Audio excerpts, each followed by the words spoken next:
Muito bem. Hoje nós estamos dando início à aula ao vivo número 1 de EJA. Vou verificar se ativar legenda. Muito bem. Nós estamos dando início no dia 24 de agosto, a primeira aula ao vivo de EJA.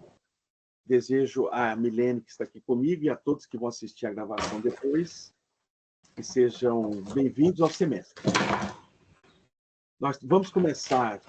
Ô, Milene, talvez só para efeito aqui da gravação, quando você não estiver falando, desliga seu microfone, por favor. Tá bom? Ótimo.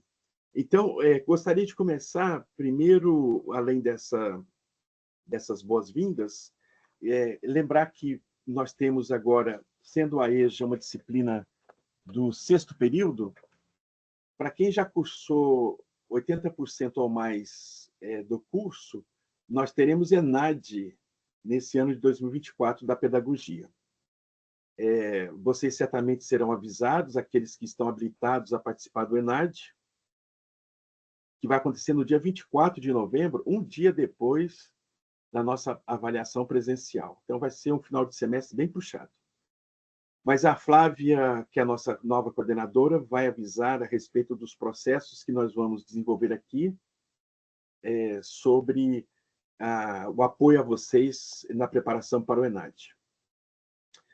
Como aqui só está a Milene, eu gostaria de saber, Milene, se você é a primeira vez que faz a disciplina? Certo.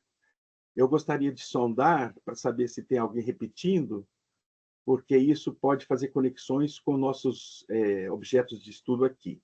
Por que a pessoa está repetindo, qual que é a história escolar dela. Então, no primeiro momento, eu vou fazer algumas perguntas, uma sondagem, e vou caminhar para a apresentação necessária e obrigatória do plano de ensino, mas essa sondagem inicial é para saber alguns aspectos relacionados com a nossa disciplina da EJA, mas eu vou só poder contar com a Milene aqui. Milene, você conhece alguém que atua na EJA? Não. Você conhece alguém que cursou a EJA? Também não. Tá certo.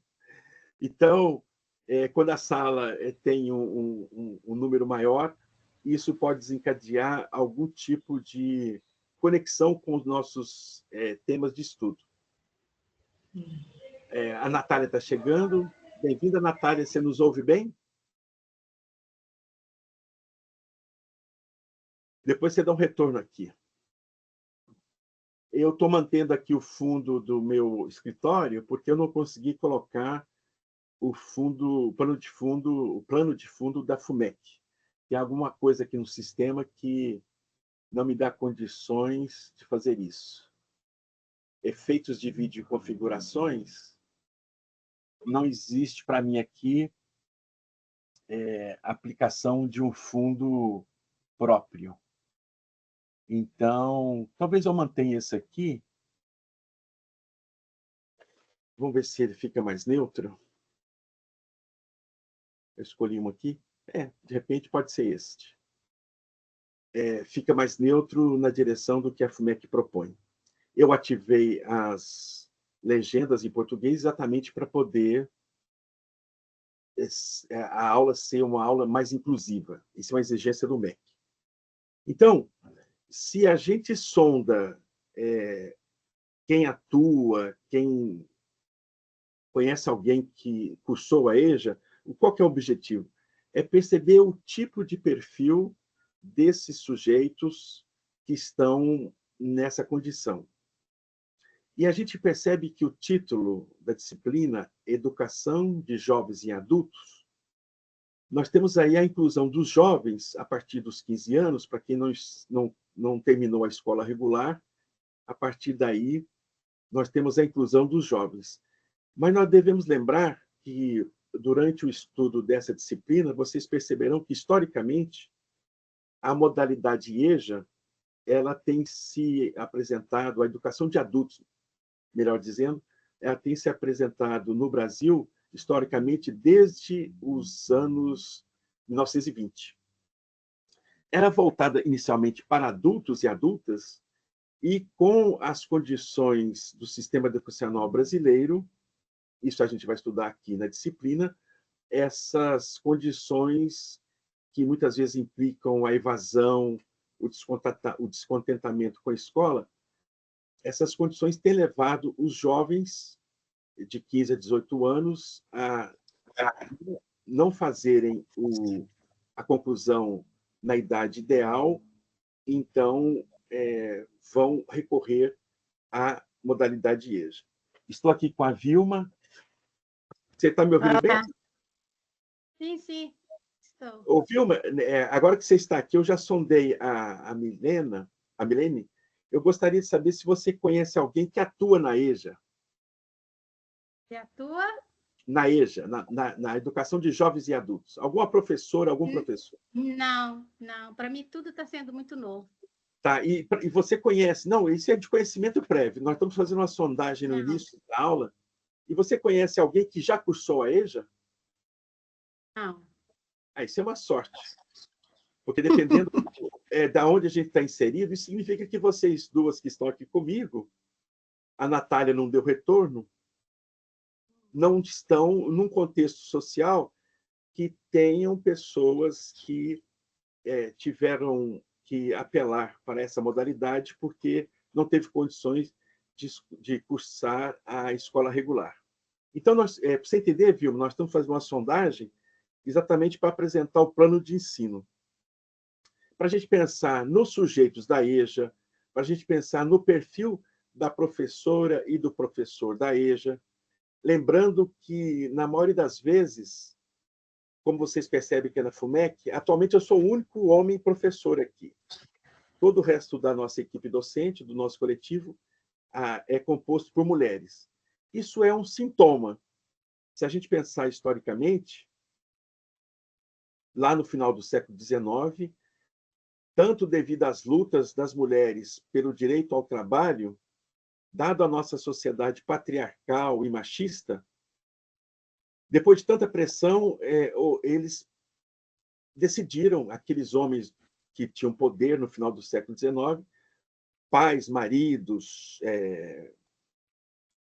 políticos, decidiram que, uma profissão interessante que poderia atender o acesso da mulher ao mercado de trabalho, aquela demanda que já estava surgindo,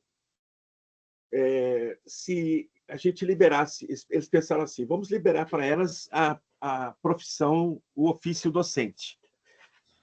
Vocês vejam, isso historicamente foi se constituindo, e no Brasil é assim, em alguns países do mundo também isso se repete.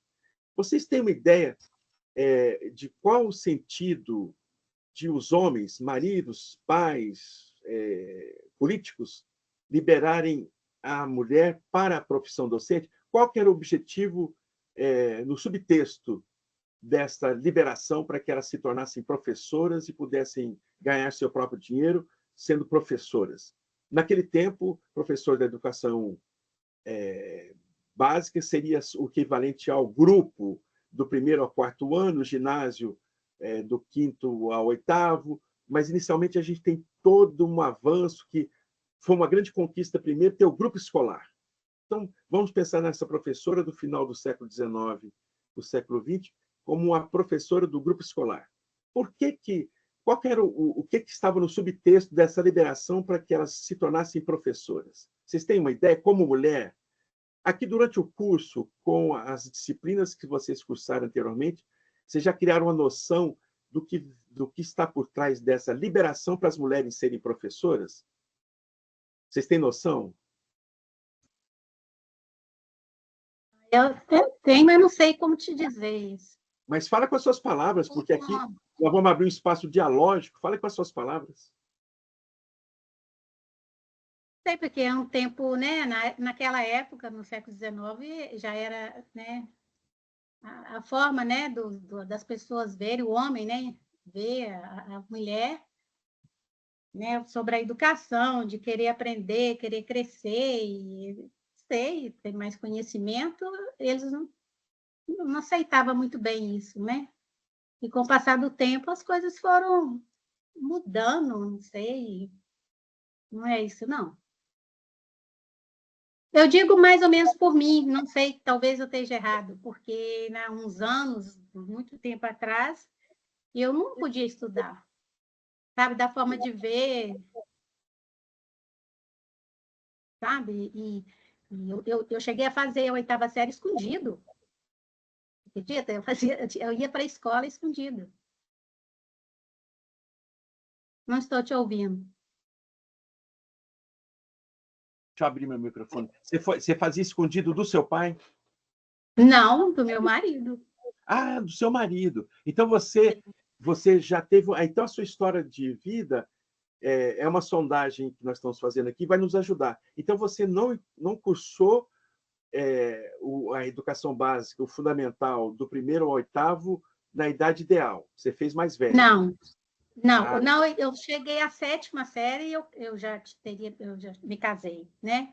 Eu tive um filho e tal, e quando eu queria terminar minha 8ª série.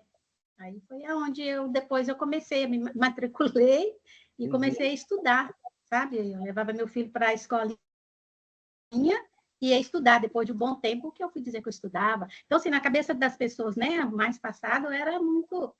Eu não sei bem explicar o que... sim. Hoje não, hoje nós temos mais liberdade de sair, de querer aprender, querer estudar, né? Sim. Tanto é que hoje as mulheres são a maioria nas escolas, em qualquer nível, né? Aqui na universidade, na graduação, na pós, em boa parte dos cursos, por exemplo, na pedagogia, na psicologia, na área de humanidades, as mulheres compõem a maioria. Tem aquela exceção das engenharias, que elas já estão chegando lá em número maior, mas o seu caso encaminha para a gente chegar aqui no plano de ensino, e você está aqui sendo um exemplo para a gente poder discutir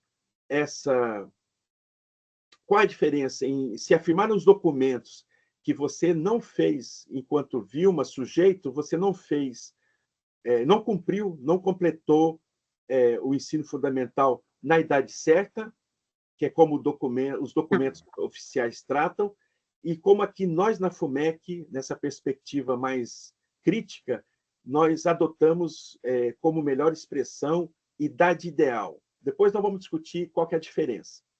Ô, Sim, Natália, depois eu fiz o supletivo do 2º grau e depois fui sim, tentando supletivo, fazer o vestibular.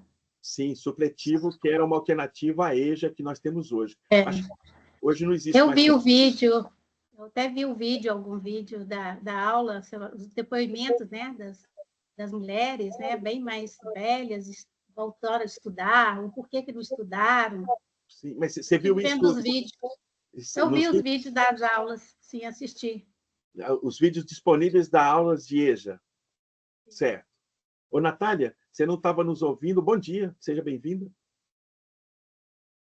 Natália, nós estamos querendo saber se você conhece alguém que atua na EJA e se você conhece alguém que cursou a EJA.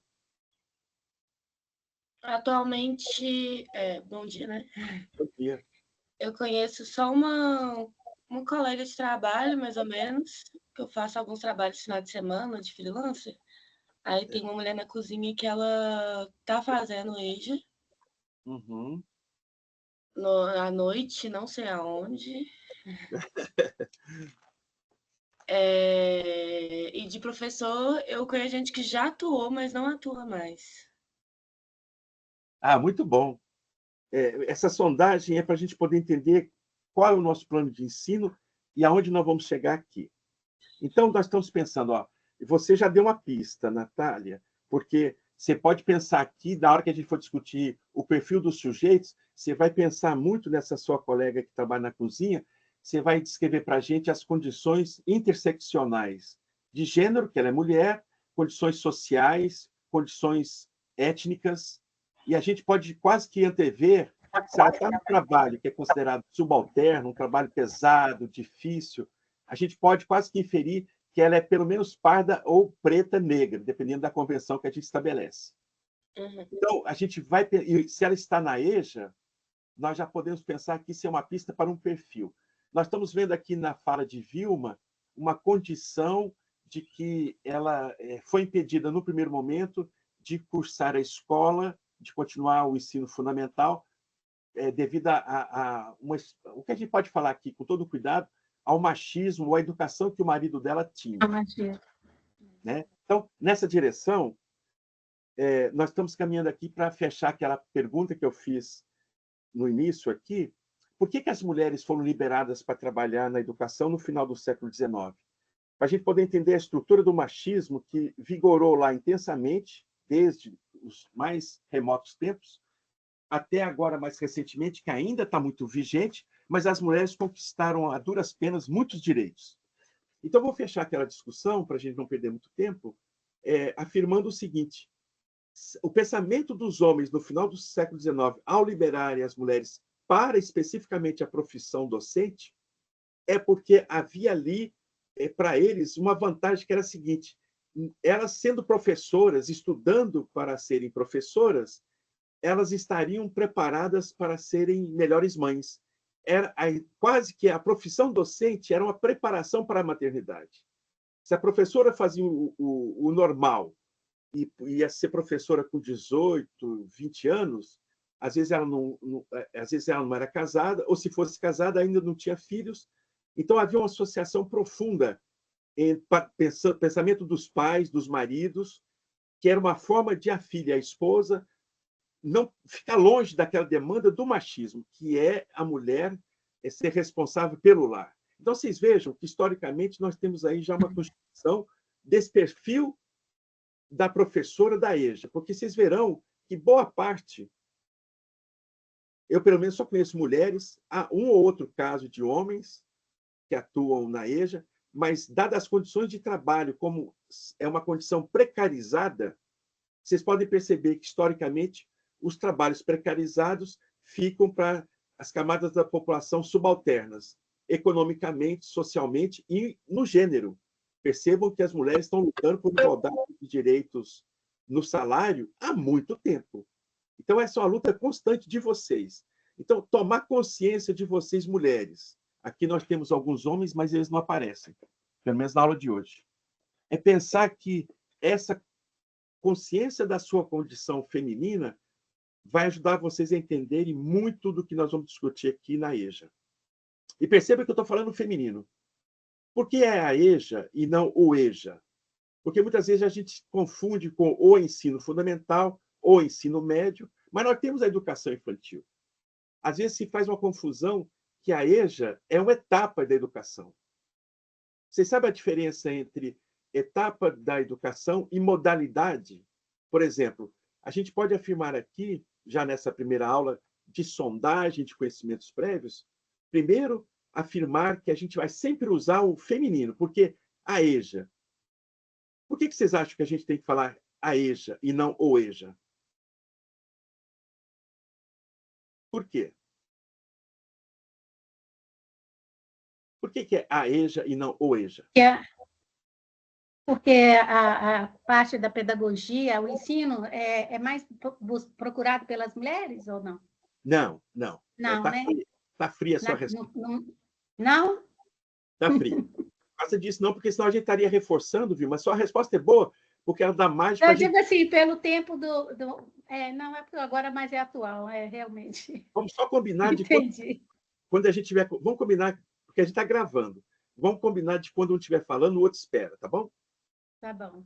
Então, não é por isso, porque se a gente tivesse na pedagogia aqui da FUMEC, ENAD 5, se a gente estiver reforçando essa condição que se aponta, a gente seria contraditório e conservador. Então, verdade. A resposta é a seguinte, gente, está exatamente no nome. Como é que chama a disciplina? Pedagogia. Não.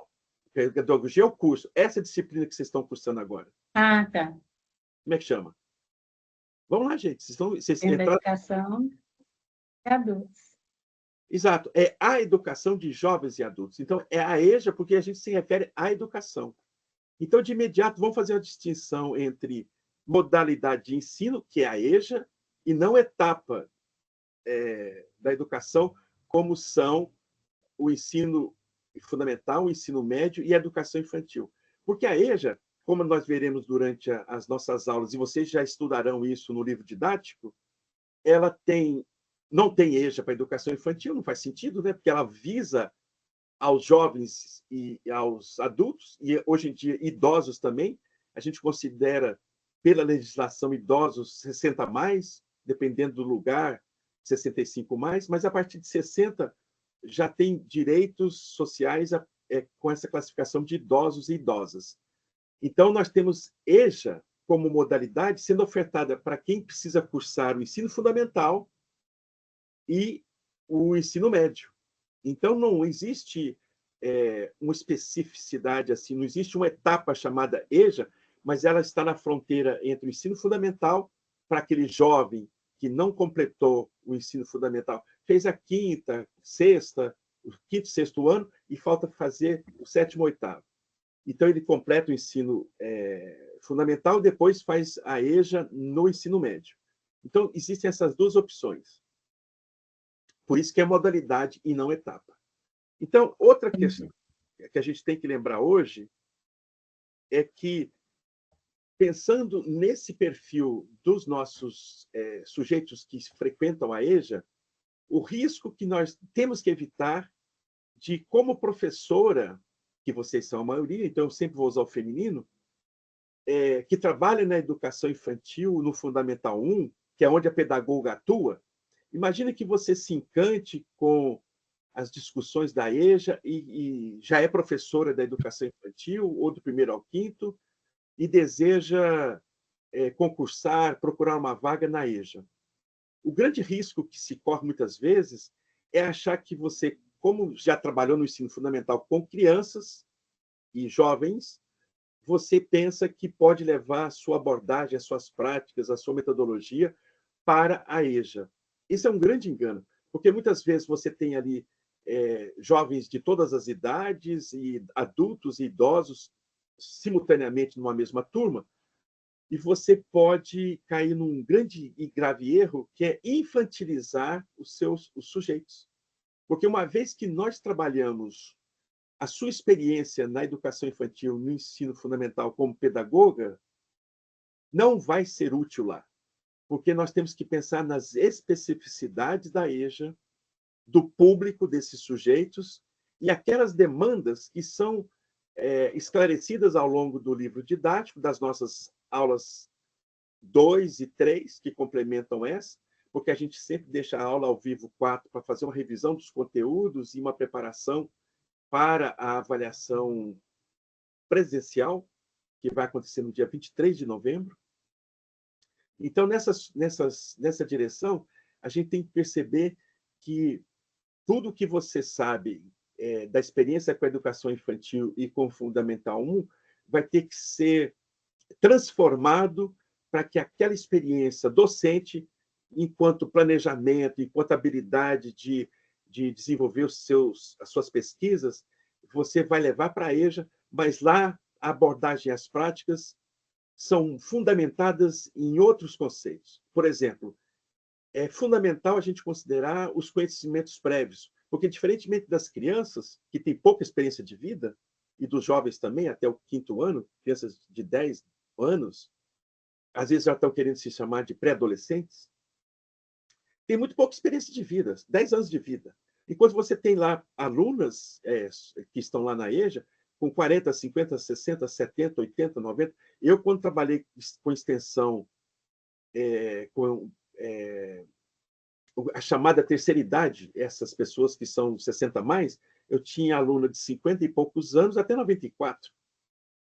E ali era todo um desafio para você reconhecer os conhecimentos prévios daquela turma.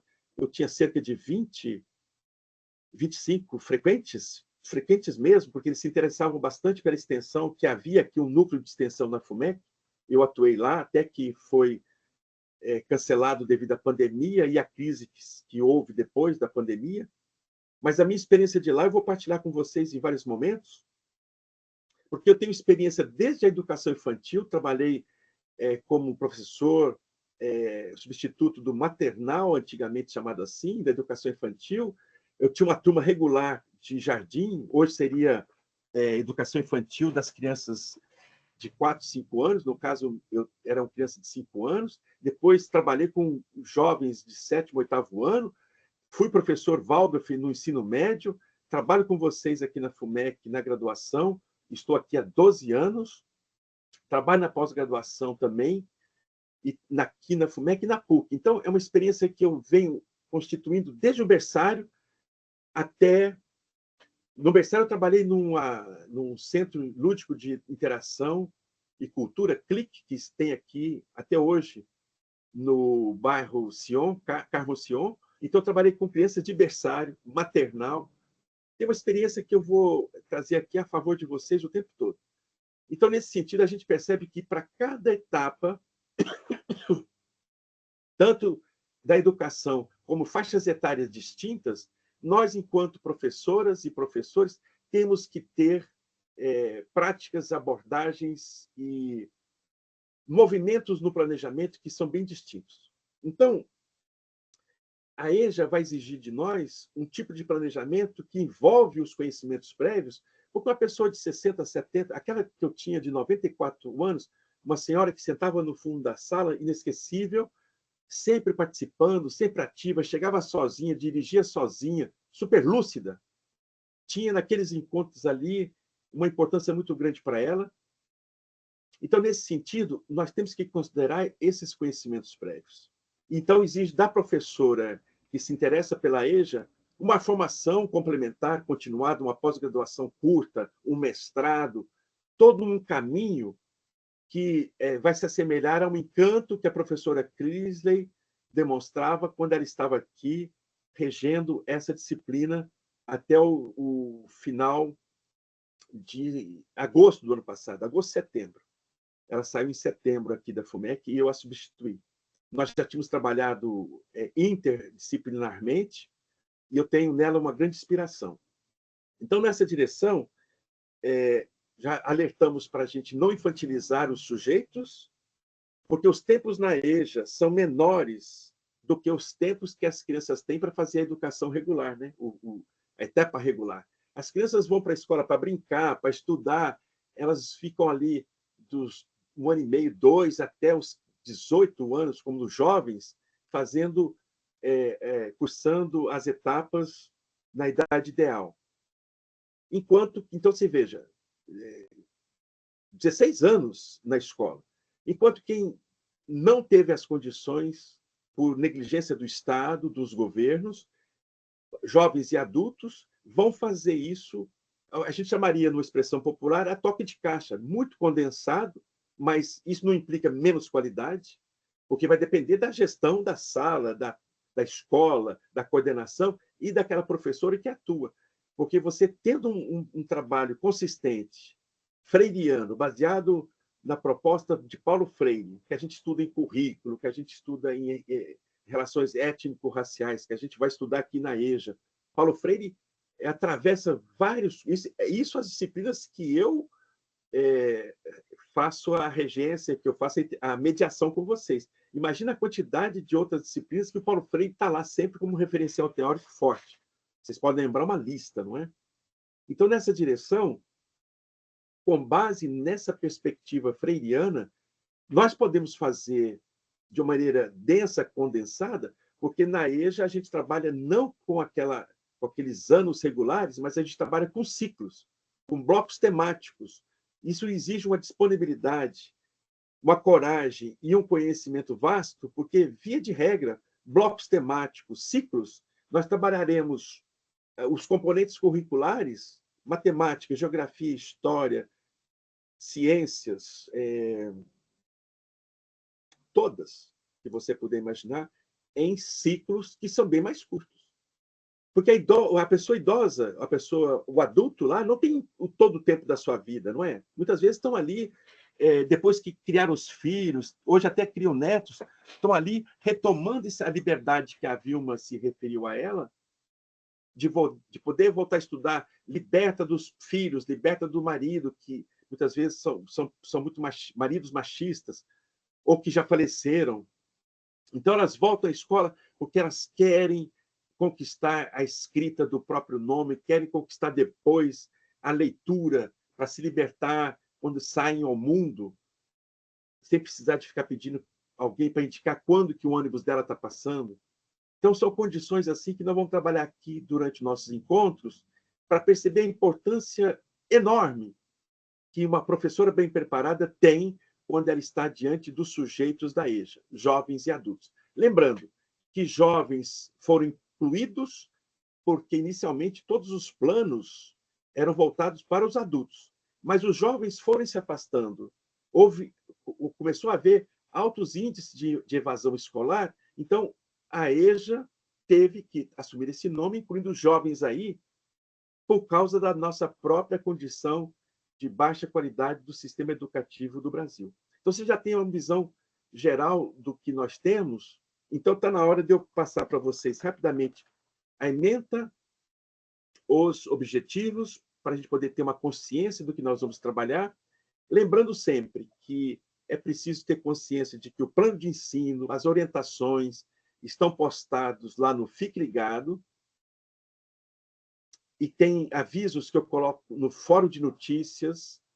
Então, mantenham sempre contato com aqueles avisos que vocês recebem por e-mail, por WhatsApp, dos grupos de que vocês participam aqui na FUMEC, mas principalmente a minha relação com vocês, com a tutoria, se dá por meio do AVA, Ambiente Virtual de Aprendizagem, e lá há sempre postagens no Fique Ligado, há postagens no Fórum de Notícias, então o plano de ensino está disponível lá no Fique Ligado. Mas eu tenho aqui, por obrigação, apresentar e vai ser um prazer. Então, eu vou partilhar aqui uma tela, vou desligar minha câmera para ficar estável o sistema e vou compartilhar uma tela cheia. Compartilhar tela cheia. Então, vou aqui ao plano de ensino, EJA. Retomo aqui para ver se está aparecendo. Não é isso. Não é isso. Aqui, compartilhar. Deixa eu só fazer um movimento aqui, que a minha câmera ligou, ela desestabiliza aqui o sistema. Deixa eu desligar. Pronto. Vou compartilhar. Uma tela cheia agora.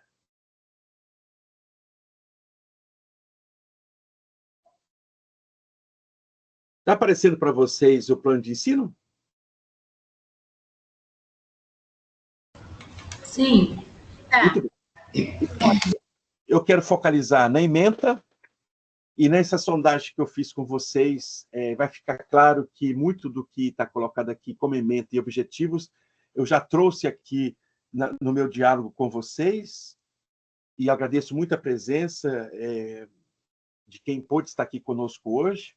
Então, a ementa é identificação do professor e da professora e os saberes docentes da educação de jovens e adultos. Veja sempre no feminino, EJA, na perspectiva de Paulo Freire.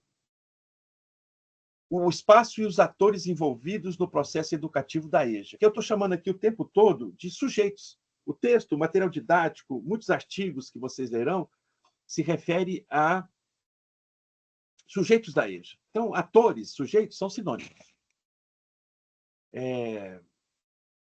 Articulação teórico-prático-metodológica de cunho interdisciplinar. Acabei de falar disso para vocês.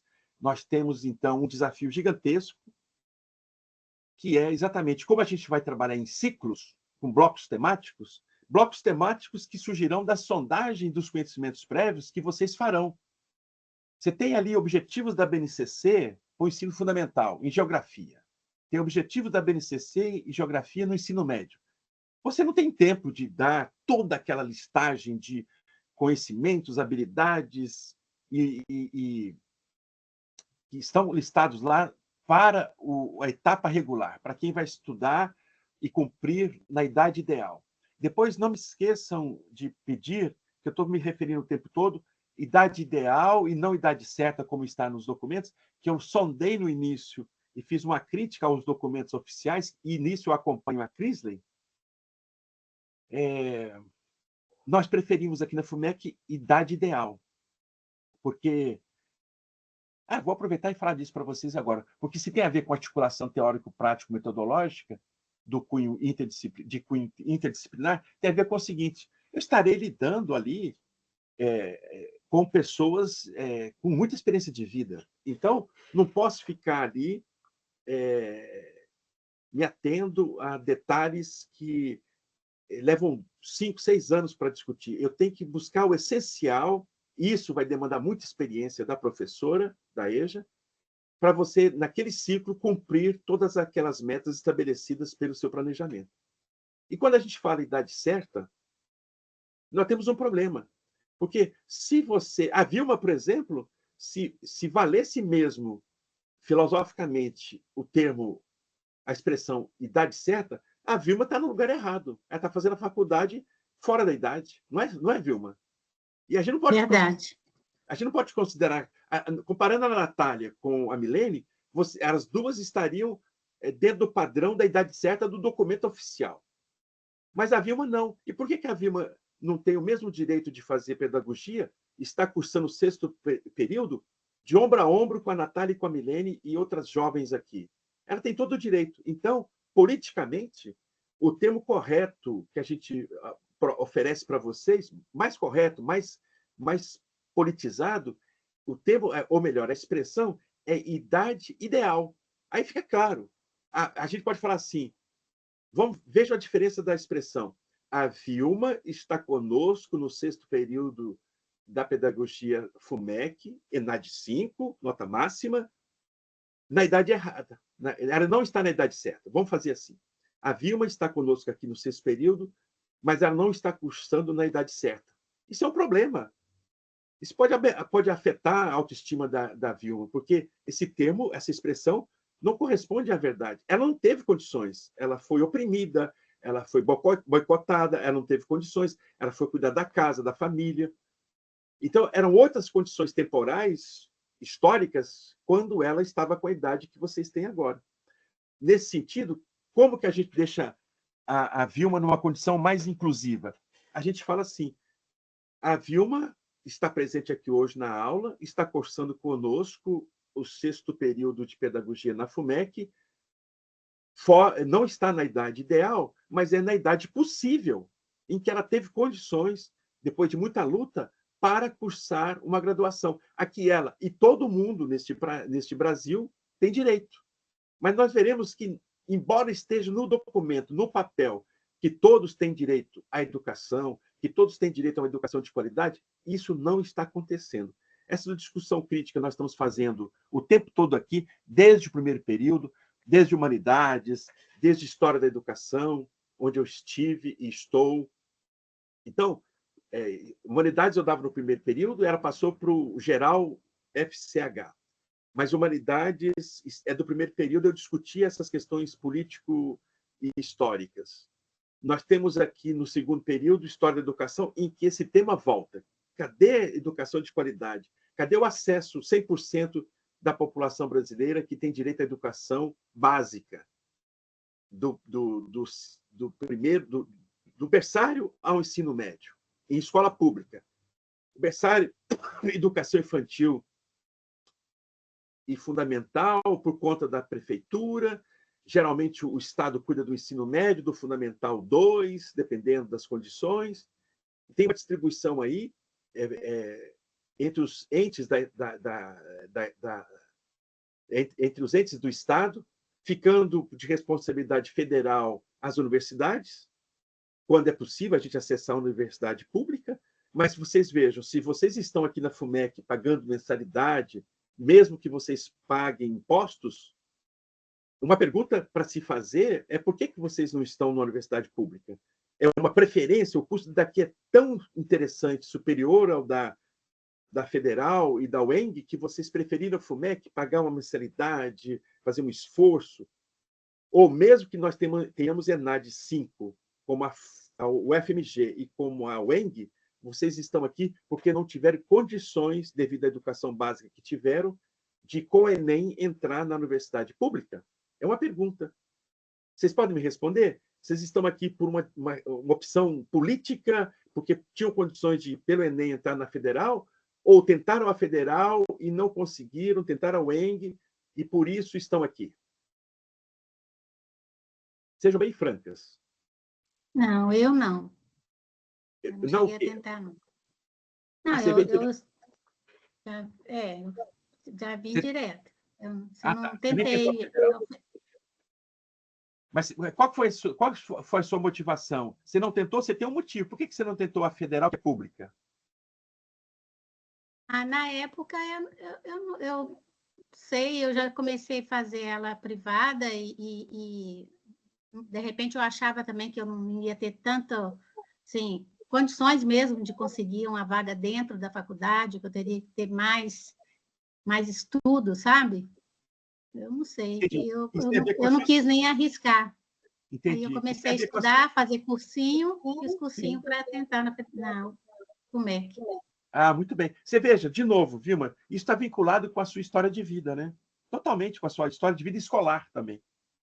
Sim.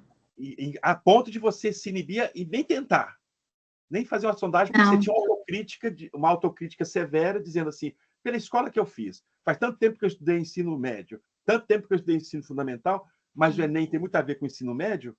O ensino médio que eu fiz... Você fez o ensino médio regular? Sim, Pronto. E fez escola pública? foi escola pública. Pronto. Isso dá todas as condições para você entender por que você está aqui na FUMEC. E serve de exemplo para a gente. Então, vamos caminhar. Sim. Muito obrigado, viu, Vilma? Porque hoje você está sendo importantíssimo aqui. Então, vamos lá. Objetivos. Já coloquei de alguma forma com as minhas próprias palavras, mas no documento do plano de ensino está assim. É objetivo compreender as especificidades da educação de jovens e adultos. É objetivo conhecer o histórico da construção da EJA. Eu já sondei com vocês, falei, olha, começou lá em 1920. Analisar o processo da aprendizagem na sala de aula da EJA, já dei pistas aqui. Identificar as singularidades do sujeito, aluno e aluna, e do professor e da professora presentes na EJA. Veja vocês que mesmo um documento como esse, ele tem falhas inclusivas, porque o texto está pronto há muito tempo, foi elaborado há muitos anos pela professora Crisley, e essa discussão que hoje nós precisamos incluir os artigos, a vogal A, depois de aluno, depois de professor, porque, veja bem, na EJA tem muito mais mulher, na EJA tem muito mais professoras. Por que então a gente fica escrevendo no masculino? Sujeito serve para os dois, mas o sujeito aluno, aluna, e da professora, do professor. Tem que incluir a mulher. Não basta. Foi o tempo que as mulheres admitiam que, se você fala professor, eu entendo que eu estou inclusa porque eu sou professora. Se você falar, se eu estivesse falando com vocês o tempo todo, vocês aqui, alunos, eu vou sondar. Milene, Natália e Vilma, se eu estivesse falando o tempo todo com vocês, alunos aqui da disciplina, vocês ficariam incomodadas? Ou está normatizado para vocês? Está normalizado assim? Ele fala aluno, mas me inclui também. Tanto faz ou faz diferença se eu chamo vocês especificamente de alunas ou eu chamo vocês genericamente de aluno e não tem nenhuma aqui presente? Me respondam. A mim não me incomoda, não. E quem falou? Viu? Quem mais? Natália está presente? A Vilma? A Milene? Natália, você se incomoda? Não, nem um pouco. Sim. Eu também não. É interessante. Então, é a primeira aula. Eu quero fazer com vocês uma provocação. É uma posição muito cômoda. Eu, como homem, eu me incomodo desde que eu tive o exemplo de um professor na pós-graduação na EBA, da UFMG, onde eu estudei.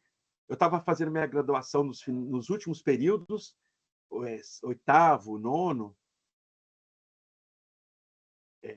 oitavo período, sétimo, oitavo. Eu comecei a fazer regularmente, puxei algumas disciplinas isoladas na pós-graduação. E tive um professor lá que, a sala tendo mais mulheres, ele se referia a ele como professora e falava ali também, incluindo as mulheres, as alunas, os alunos. Então, a minha provocação para vocês é o seguinte: saiam dessa posição acomodada, porque vocês não podem aceitar que o genérico masculino satisfaçam vocês. Porque, veja, como é que vocês podem aceitar que eu me refiro a vocês como aluno e vocês são mulheres?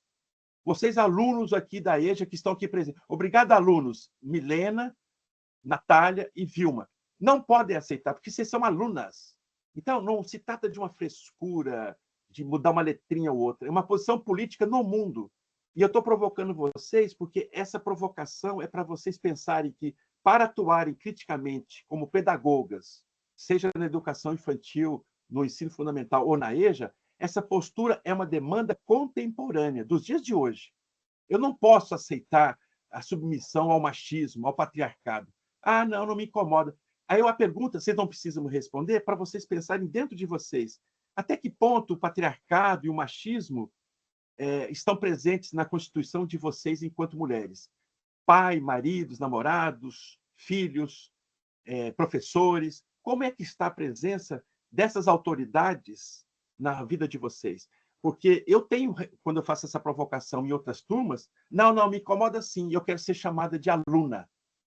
Eu quero que inclua. E aí tem uma tendência, que eu nem entro no mérito, daquelas pessoas que não se sentem nem masculinas nem femininas e querem que se chame de alunas. Mas isso já deu tanto problema aqui, que se a gente conquistar... Veja, se vocês estão conformadas como masculino, se eu fizer com que vocês assumam o feminino como mulheres, já vai ser um avanço. Se tiver alguém aqui na turma, nas próximas aulas, que se sinta excluído pelo feminino e masculino, porque a pessoa é trans, não é cis, ela se percebe fluida, se ela reivindicar que eu chame genericamente mais inclusivo ainda, se a pessoa estiver presente, eu chamarei de alunas, para ela poder se sentir inclusa. Porque essas pessoas têm uma posição política mais clara e elas não se reconhecem como aluno nem como aluna. Muito bem. Finalizando o nosso encontro, outro objetivo é investigar, analisar e compreender o processo educativo nas classes de jovens e adultos. E a gente tem que incluir hoje também os idosos. Adultos está genérico. Hoje nós temos adultos aí que pode ser... O que é adulto?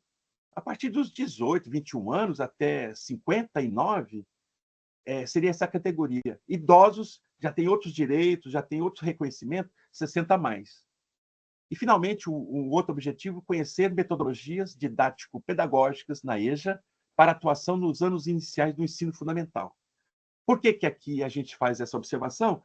Porque vocês, como pedagogas, não vão atuar no ensino médio. Então, concluindo a nossa aula de hoje, com esses objetivos, tem outro ponto importante para vocês tomarem consciência. Se vocês se encantarem pela EJA, vocês poderão atuar nos anos iniciais do ensino fundamental, porque, a partir daí, a pedagoga não atua, vai ter que fazer formação complementar, vai ter que fazer especializações para poder dar conta do Fundamental 2 e do ensino médio. O ensino médio, para atuar no ensino médio, tem que ser especialista, tem que ter formação, tem que ter graduação, licenciatura em português, em matemática, em arte, como é o meu caso. Eu tenho licenciatura em arte, por isso que eu posso atuar em qualquer nível, e tem pós-graduação. Então, por isso que eu já atuei do berçário até a pós-graduação. Então, nessa direção, fechamos com essa ideia de que, se alguém aqui na pedagogia da FUMEC se encantar, como pedagoga que se forma inicialmente, pode começar a sua experiência na EJA nos anos iniciais do ensino fundamental. Porque, para poder atuar no ensino médio, na EJA, na modalidade de ensino EJA no médio, nós temos que ter a formação específica. Então, nós temos agora que encerrar. Gostaria de saber de vocês se nós, nessa troca inicial, se fez algum sentido, se vocês vão pensar nessa provocação que eu fiz. E nós temos um intervalo, 9h20 vocês terão outra aula, eu também. 9h20 eu estarei com Fundamentos da Geografia e da História. Alguém aqui vai fazer Geografia e História comigo ou já fez? Vou fazer. Bom, então vamos fazer um intervalinho. Bom descanso. Fez sentido para você, Mirene? Vilma, fez sentido essa discussão? Deu para você ter uma ideia do que eu vou trabalhar aqui? Sim, mas eu vou falar rápido, para não atrapalhar. A forma que eu disse que não me incomoda é no sentido assim, quando vocês, né, o professor fala alunos, eu vejo de uma forma geral, você entendeu? Que como se tivesse tanto um aluno ou uma aluna, então de uma forma assim, por isso que eu te disse assim, isso não me incomoda por isso.